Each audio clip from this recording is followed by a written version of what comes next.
Mercredi 4 septembre 2024. Lecture du jour.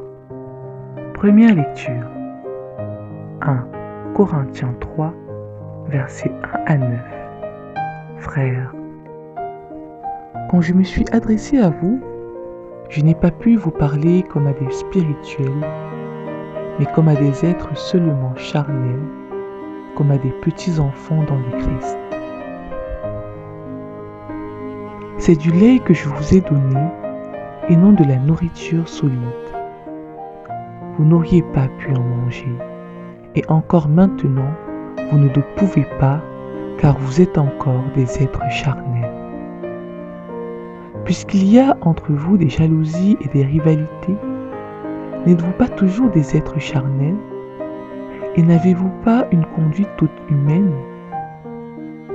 Quand l'un de vous dit « Moi, j'appartiens à Paul » et un autre « Moi, j'appartiens à Apollos », n'est-ce pas une façon d'agir toute humaine?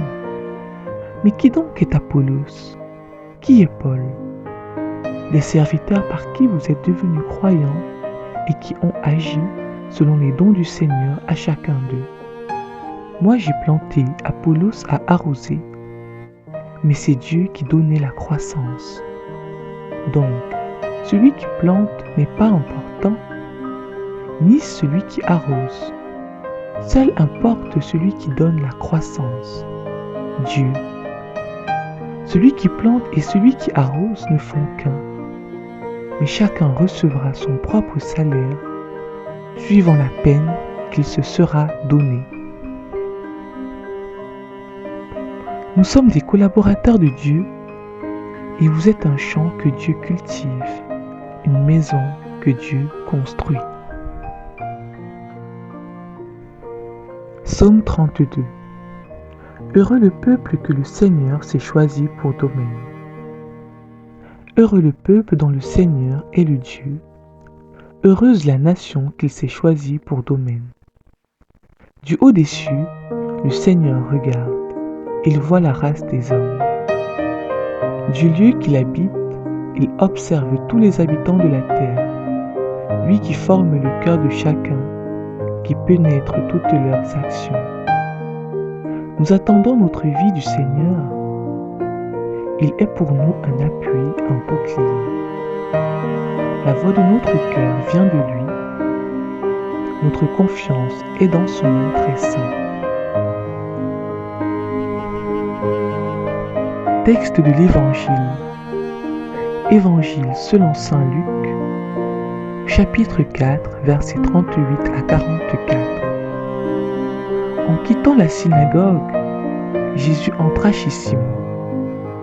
Or, la belle-mère de Simon était oppressée par une forte fièvre et on implora Jésus en sa faveur.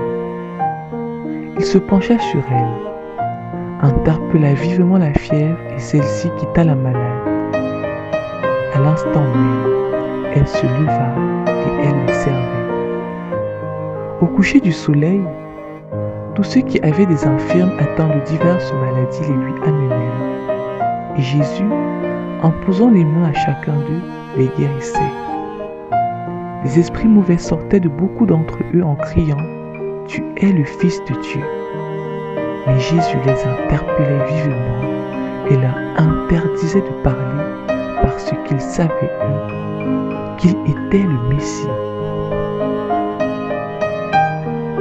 Quand il fit jour, il sortit et se retira dans un endroit désert.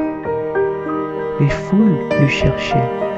Elles arrivèrent jusqu'à lui et elles le retenaient pour l'empêcher de les quitter.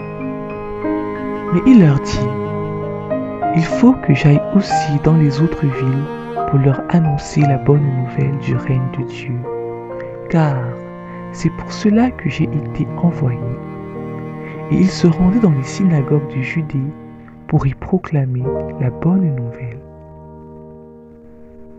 Parole du Seigneur.